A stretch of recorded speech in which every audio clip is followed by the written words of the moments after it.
Right, guys. Welcome everyone to the Canarian International Meeting of Alcoholics Anonymous. My name is Massey, and I am an alcoholic serving as your secretary today. Please join me for a moment's silence to remember the still suffering alcoholic, both inside and outside the room. And Jane is going to read the preamble for us.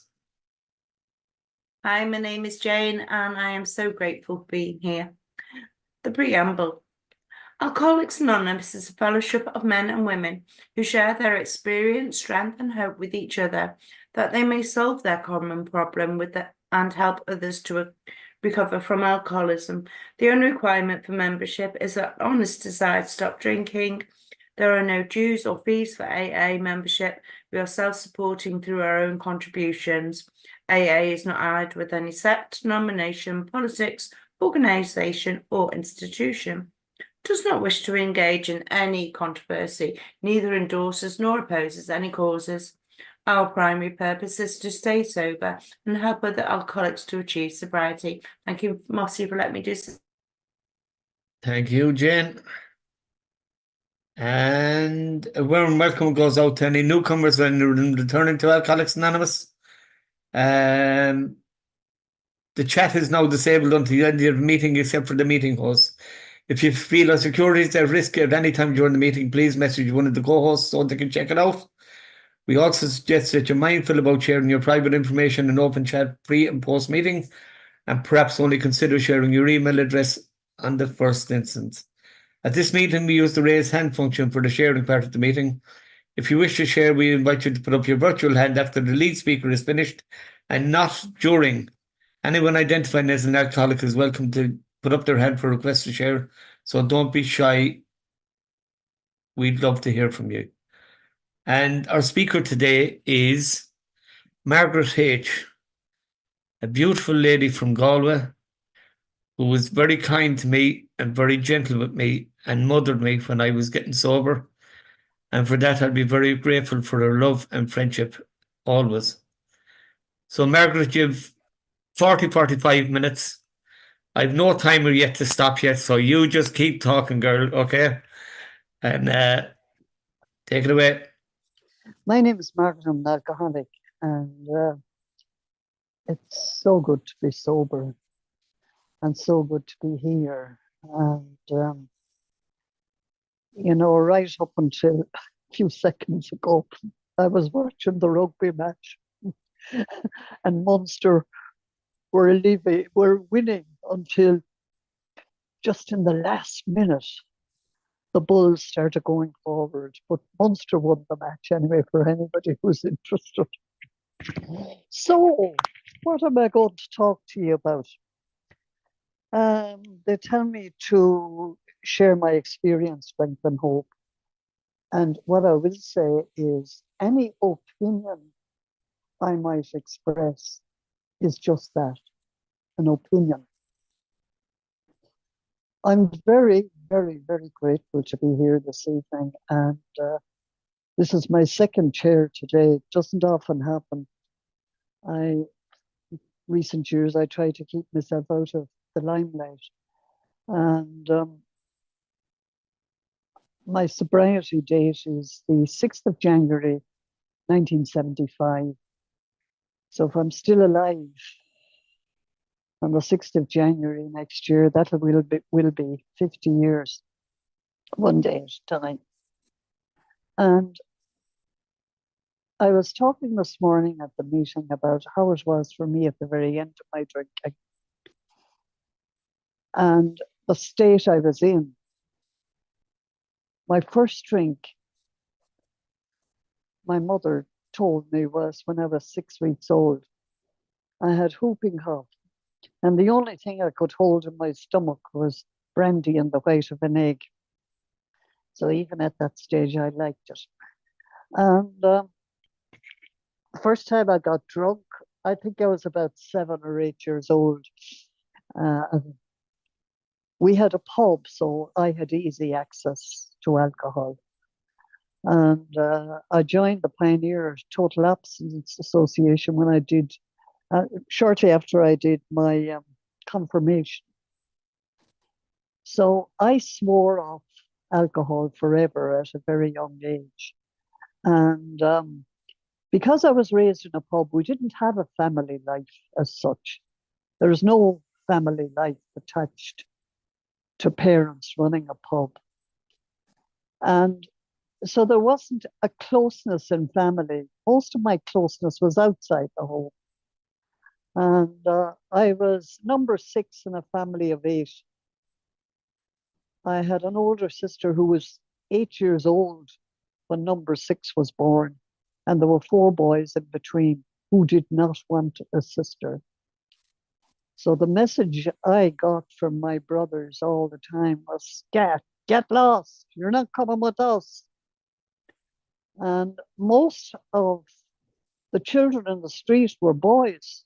So naturally, I wanted to be playing with the boys. And I did. I played hurling and football with the boys and cricket and all sorts, rounders, until I became a girl. And then they didn't want me on the team anymore, you know.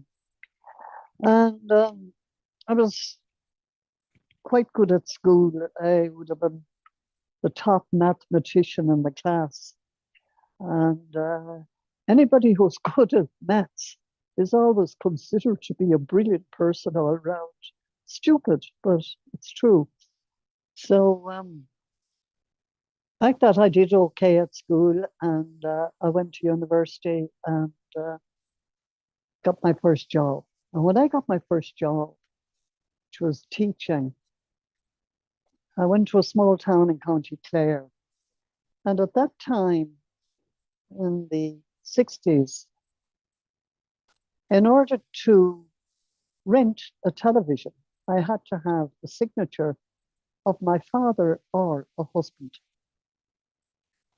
And that's how it was back then. There's no phone. The phone was a kiosk down the street, and my boyfriend would arrange a time to call me, and I'd have to queue up outside. And so that's how it was then. Anyway, I got a new boyfriend in this little town who broke my heart. And that's when I fell apart, really fell apart for the first time. I became completely suicidal. I did make an attempt, but all I had to hand were things like aspirin. I didn't know the difference. I went to a doctor and he introduced me to Librium.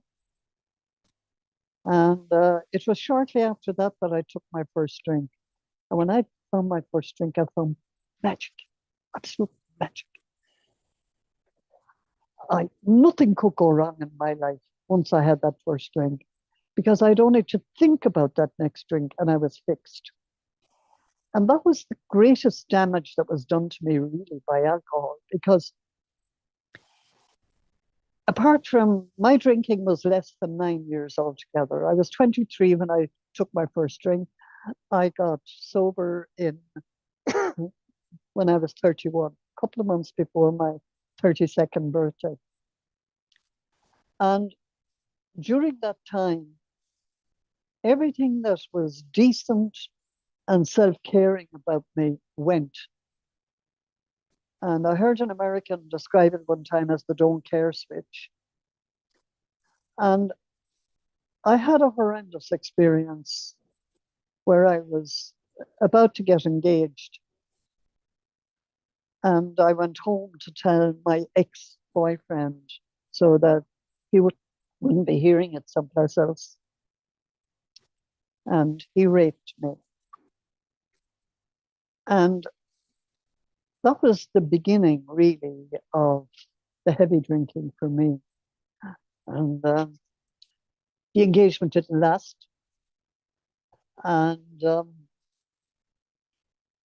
it just lasted a few months. And by the time that engagement was over, he was a very lucky man.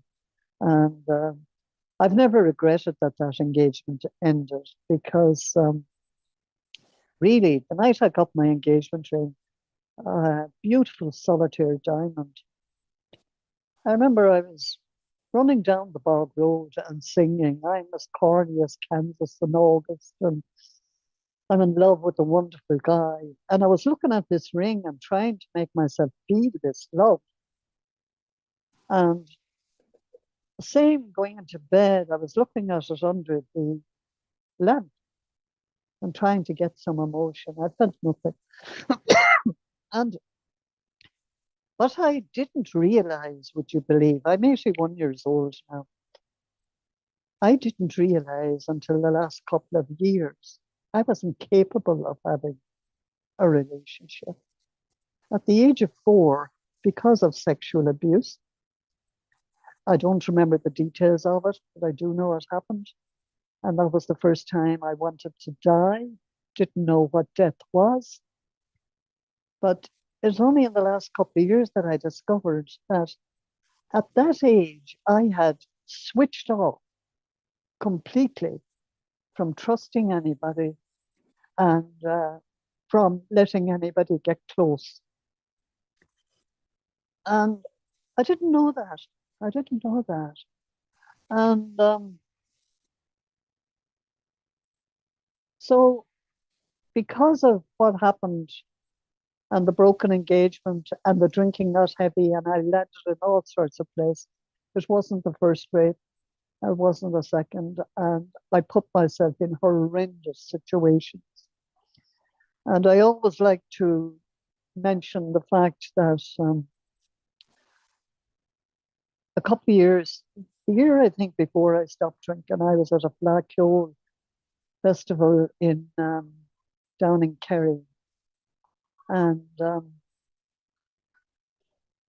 I walked myself into a dynamite situation there, where I was assaulted by a number of men, and one man rescued me from it. But the following night, I ended up on my own, sitting on a sidewalk, having bought drink for a stranger. And a car pulled up, and this man got out and he said, asked me my name, who I was, and who the man was with me, and I didn't know. And he asked me where I was staying, and I said, at a campsite. But he put me into his car. There were 3 other men in the car, 2 other men in the car. I didn't know them. Drove me back to the campsite. Where's the tent? I didn't know. It was beside a tree, 2,000 trees. And he found the tent. And he put me into the tent. And he never touched me.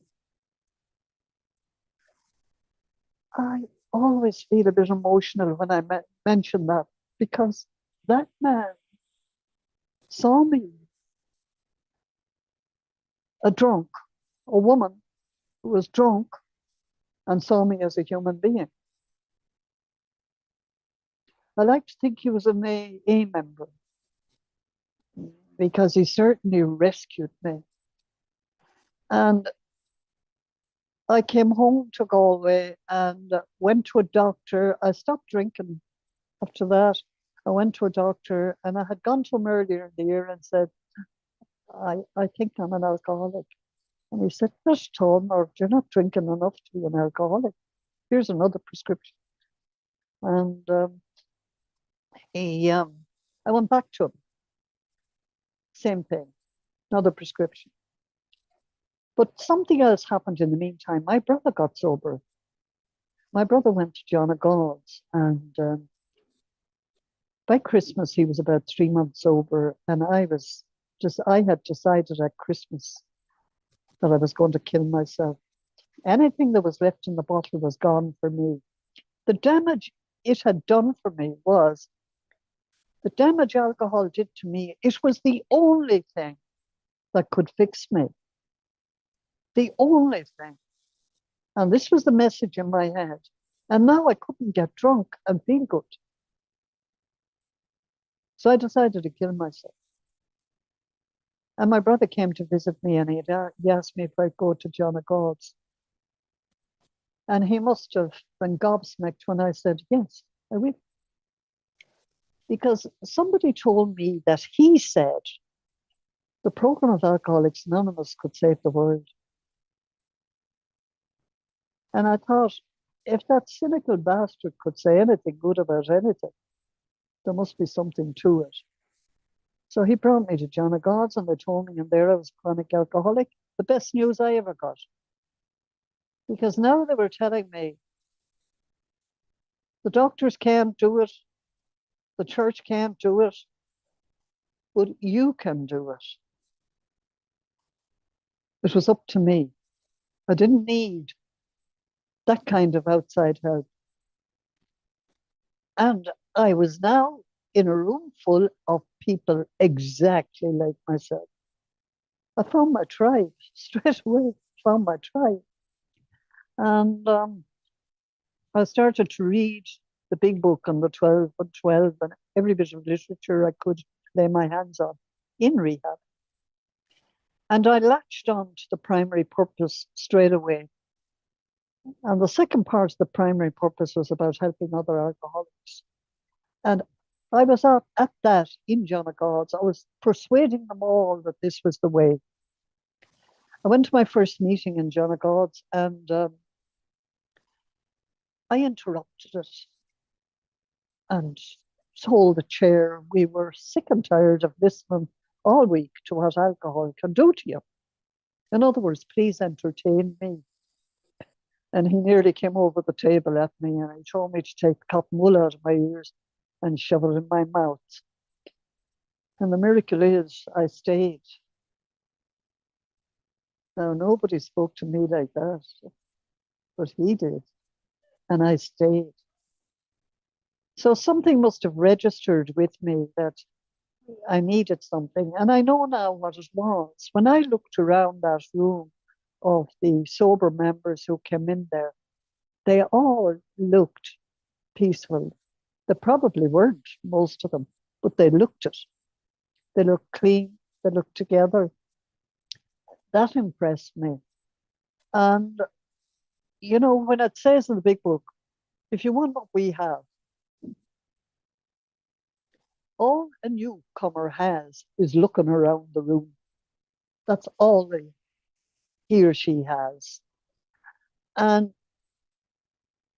to me, I think back and base a lot of my thinking on how it was. Abby went to Bill. Miracle. One alcoholic telling a story to another. Bill went to Bob 6 months later or whatever. Another miracle. That's how it was. They didn't have a big book. They didn't have 12 by 12. They didn't have any of that. What they had was one alcoholic talking to another. And that's exactly what I found in John of God's. Yeah. And I found myself laughing at things that you wouldn't normally laugh at. And I had my first real belly laugh that I hadn't had for a long, long, long time with other alcoholics in that room. And the other lovely thing for me was that there were a lot of people object to me saying this, but they were all pathological liars just like myself. And I have a sponsee who says that she's not a liar. She doesn't tell me the truth all the time. She keeps it from me, but that's not lying. But yeah, that was a lovely feeling for me then. But next thing was, I'm leaving the hospital. Now, I made a decision. I made a pact with myself in that hospital. I said, I am never going to drink again. And I make that pact every day. And, you know, some people object to me saying that. How do you know you're not going to drink? I know I'm not drinking now. That's forever. That's my pact. And but what I kept in the background without saying to anybody, I can always kill myself, you know. And there is suicide ideation in my family. My grandfather committed suicide.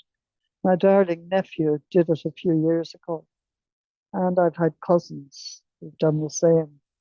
And there have been, in my family, my immediate family, at least one brother and one other sister and myself have attempted suicide. And I, in my early years, when I left the hospital, I said, what did I need when I left that hospital? They told me to go to meetings, and I did. And I read all the literature, and I would sit up in bed at night with the literature and my glass of milk and my sandwich and whatever. And I went to the meetings. But after a few months, I got bored, silly with the meetings because it was all drinking stories mostly. And I had heard them all. And there wasn't much talent at the meetings either, you know. So I decided to stay away for a few weeks. But I crawled back. Something happened within me at some level that said to myself, I need them. I need them. And next thing, I bring my father to hospital. And he has a conversation with me that night. Told me he loved me. He was proud of me. And he also said, you know, he said, Margaret, even though you were drinking a lot, you were always there to bring me to hospital. So seemingly I did a couple of good things whilst I was drinking too. But he was never to come out of the hospital. He died a number of weeks later. And when he died, I started taking Valium. And I ended up back in John O'Gall's with a breakdown. And when I went into that hospital, they wanted to, no, I wanted to be put into a room and to break bottles or plates or anything and to scream. And instead of that, they filled me full of strong medication. And when I came out of the medication, I was literally shaking. So they gave me shock treatment to get over that. And they sent me out of the hospital with a bucket load of pills. And when I got home, I took 7 antidepressants and there was no hit. So I made another decision. I threw them all down the toilet and decided I would bring my depression and everything else about me under the umbrella of Alcoholics Anonymous. Best decision I ever made. And I have an aversion to medication, any mind-altering medication. Complete aversion to it. And now I'm not a medic. I'm not telling anybody about taking medication. But all I know about me and antidepressants, I was on them before I stopped drinking. That the first couple of times I'd take the new medication, it worked. And then for some reason it didn't work. So I'd want a new one or up the dose. And of course, it was a placebo effect I was having. And I have within the fellowship noticed people who were on medication for years and they seem very stuck. Now, again, that's my opinion, nothing more than that. And so in John O'Gall's, the red carpet was put out for me because I came in without a drink. And I had a warning about the Valium and those kinds of drugs.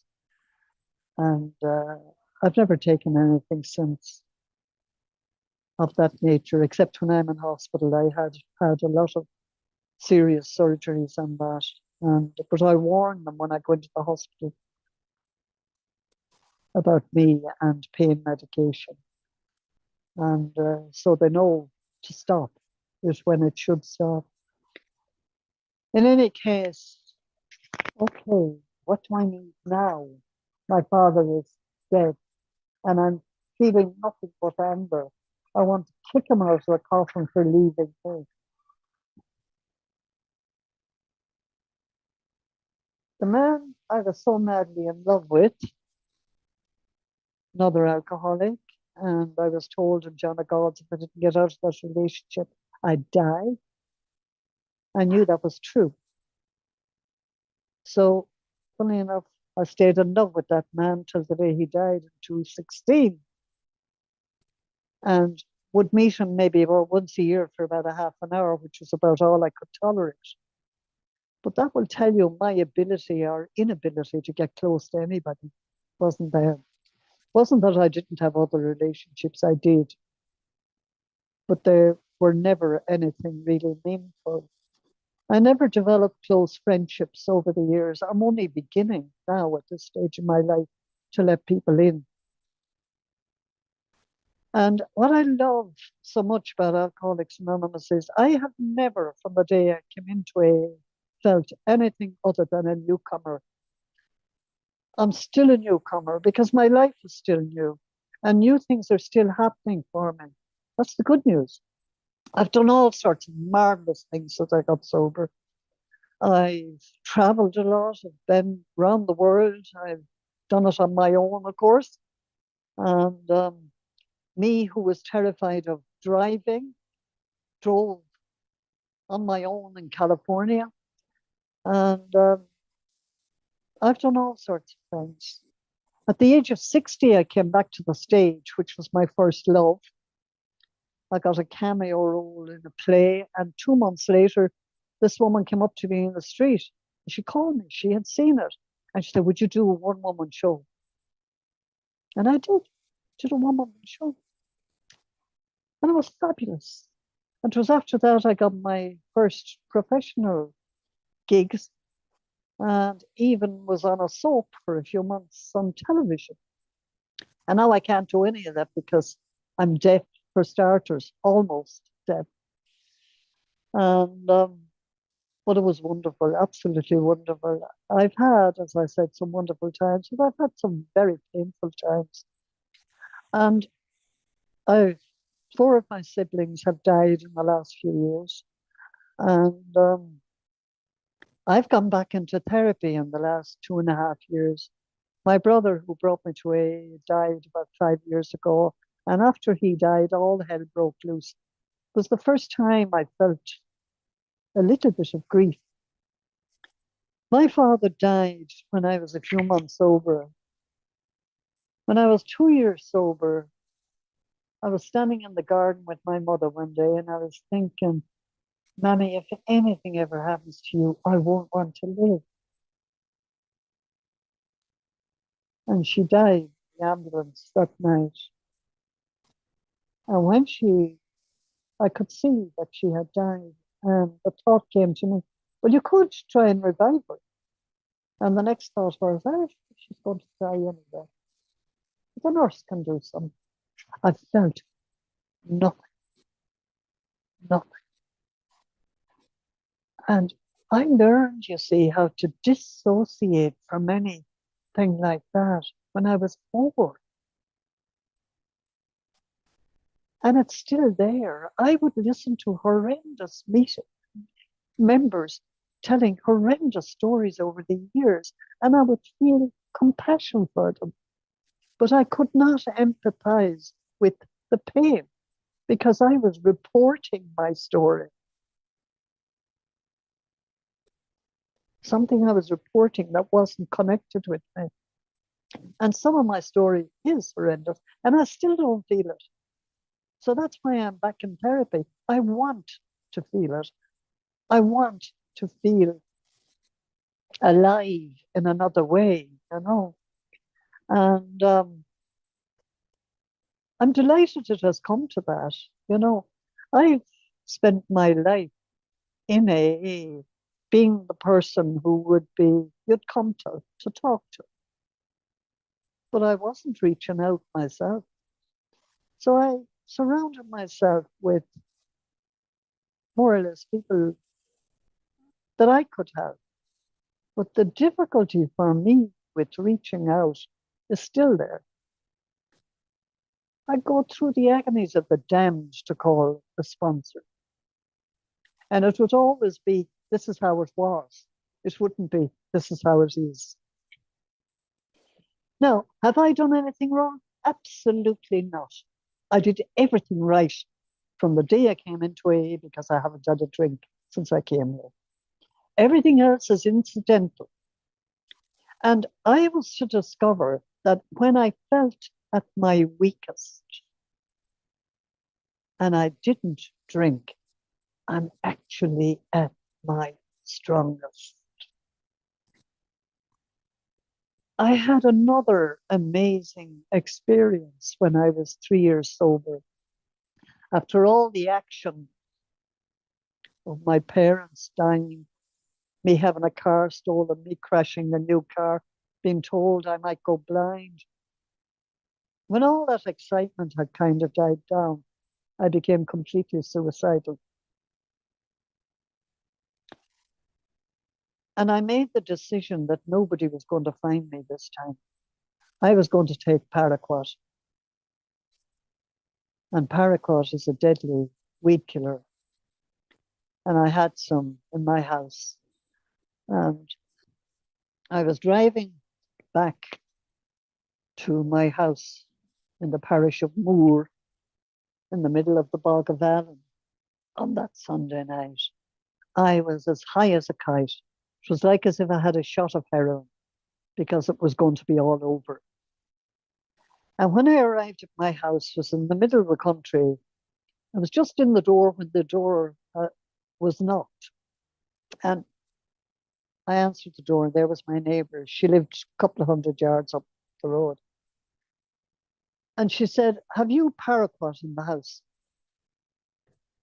She stuck me to the ground when she said that. And I said, "I have." I had taken her brother to his first meeting 6 weeks before that. And he had taken paraquat. And because of my connection with him, she got worried straight away. It was like a psychic thing. And she ran down the door, down the road when she saw the car pulling up.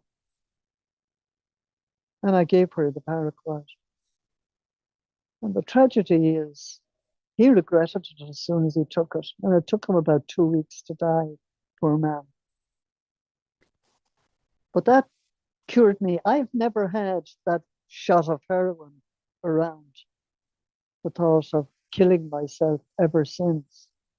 There are times when I feel I wish it would be all over because I do suffer from horrendous physical pain,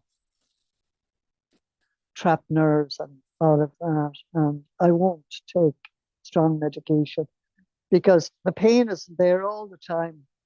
But if I was to take that stuff, my head would be gone all the time. And that would be leading for me to another addiction.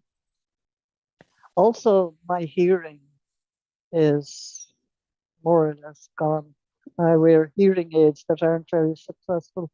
And I find it difficult being in company because people don't mean any harm, but they end up talking to one another because it's very tiring trying to talk to a person who can't hear you very well. I decided to spend Christmas alone this year because I couldn't take that anymore. And I couldn't be around small children that I'd be saying to them, "What did you say? What was that?"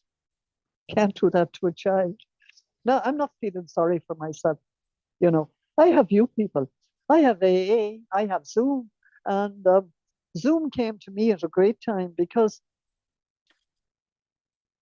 by the time COVID attacked, I was ready to stop going to meetings because I couldn't hear anything. And they were disturbing me more than comforting me. Now, I know I'm going back and forth with my story, but I don't have a plan of story, so you have to take what you get. And I'm looking at the clock. I have to go another 5 minutes or so. So I'm thinking back of when I came in first. And one of the first people, Mossy talks about me, consoling him and being kind to him when I came in. That was exactly what I got when I came into AA. And it's the thing that I want to pass on to the day I die. I had the lovely Sean from Barna. I used to see him every Friday night when I would come back to Galway. And he would stand beside me and he'd put the arm around me and he'd kind of pull me in that way. And he'd say, "You're doing well." And what I love about Sean is 52 years sober this year. And Sean, when he's sharing, will say, "I'm doing good." And I can tell you, people, I'm doing good too, you know. And with that compassion and that caring. To me, that's what AA is about. I know there's a program, very practical program, and some people like to talk on and on and on about the 12 steps and the big book. Some of the big book I'm not very fond of at all. One of the things in the big book talks about our defects. I'm not defective, thank you. I have characteristics maybe that don't help me so often and might maybe even offend others, but I am no way defective, and neither is anybody else in the room. I've always done my best, even if it didn't feel like my best, because I'm my own greatest critic. Heard a member in the room the other day saying, I'm happy to be, who named himself. And I remember thinking immediately, yeah, I'm happy to be Margaret too, but I only wish everybody else would think the same way. And I know, well, they don't, but that's okay. It's okay, but it doesn't feel okay. I want everybody to love me, like me, admire me. And I think that's a human characteristic that's normal. And I'll give myself a hard time now after this meeting about what I should have said and what I did say and how I should have said it and how I should have said it. But that's okay too. These days, I generally have a little bit of a hobby horse, and or something that strikes me at least once a week that's new for me. And these days, it's about really telling the truth of where you're at. And that's not easy. That is not easy. I heard a woman I am so very fond of sharing something that was difficult for her to share during the week. And she felt shame because she's X number of years sober. I remember that happening to me when I was 3 years sober. I was supposed to be all together. And it took me a long, long time to discover that feelings are neither right nor wrong. They just are. And that summer, I went off to Los Angeles. And I heard a woman share. She was 40 years sober. And she said she was experiencing the worst day in her life. And I thought, oh my God, thanks be to God.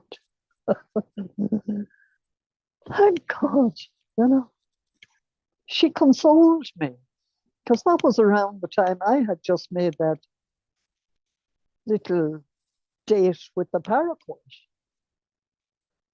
So I wasn't supposed to be anything. The only thing you and I have in common in this room is alcoholism. And the disease doesn't go away. They tell me it's emotional immaturity, supersensitivity, and grandiosity. And I can assure you, on any given day, all of those can be alive and well in me, because I still have the disease. And in Los Angeles, I met the youngest member I was ever to meet. She was 19, she was 6 years sober. Her name is June G. I don't know what her surname is. I think it's Glim, but I'm sure you'll get her online someplace. And she's still sober to this day. And she's 52, 53 years sober at this stage. And the other thing that happened to me when I was there was I went to a meeting where Chuck C was doing the chair. And he was like a guru. He became Bill's sponsor. And I took one sentence away from what he had to say that I remember to this day. He said, "This isn't a self-improvement program. It's a program of action." And I was to discover that sometimes the action is make a cup of tea, move, shift your ass. It can change the mood a bit. I also made a decision when I got sober first, never to lie on in bed.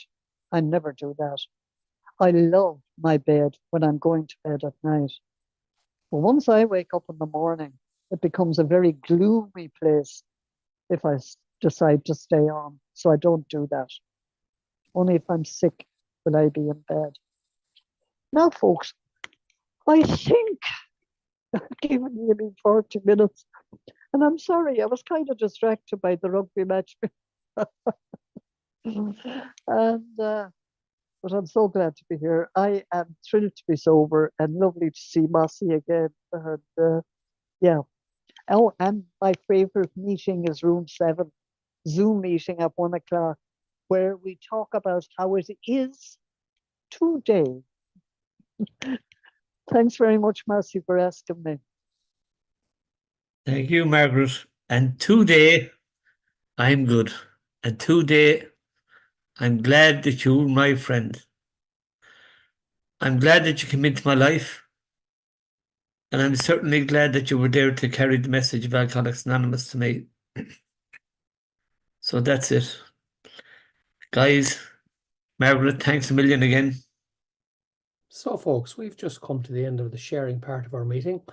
I'd like to thank everybody who's done service here today, Mossy and Katrina, and all the rest of the co-hosts and the readers. In particular, Margaret, I'd like to thank you.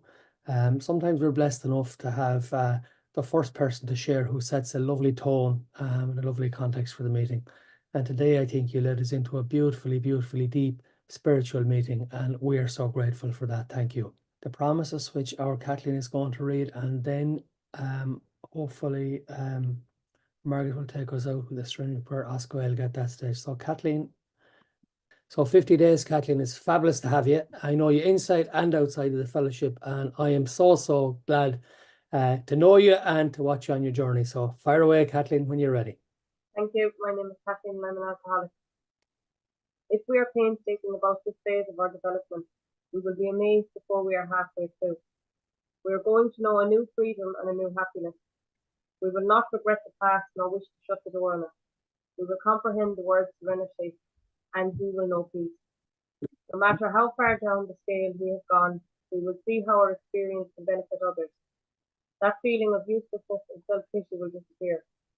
We will lose interest in selfish things and gain interest in our fellows. Self-seeking will slip away. Our whole attitude and outlook upon life will change. Fear of people and of economic insecurity will leave us. We will intuitively know how to handle situations that used to baffle us. We will suddenly realise that God is doing for us what we could not do for ourselves. Are these extravagant promises? We think not. They are being fulfilled among us, sometimes quickly, sometimes slowly. They will always materialise if we work for them. Thanks, Kathleen. Thank you for that. It's good to see you. And finally, Margaret, I'm going to unmute you and I'm going to hand over to you to lead us out in the Serenity Prayer in Irish. Margaret. There is no word for please or thank you in Irish. Please is if it is your will. Thank you is that you may have 1,000 good. And the Serenity Prayer, Os Gaeilge. Agia, Johnny the Monsivnus von Glacha, Le Rudinach Peter Lamacher, Mishnach von Rudiach, Nurs Peter, Agus Gish von Jifiach Ahan. Thank you very much. There's one other thing I'd like to say. Go ahead, Margaret. Go ahead and say it. My sponsor said to me long ago when I went to him about really losing the plot. And I said, I'm not normal. And he said, Margaret, this is your normal. Thank you, everybody, for being here this evening. What a wonderful share. Thank you very much. And you know You're what? wonderful, Margaret. I think Margaret being normal is overrated. Thank you so much. Off the recording, I think. No such thing as normal.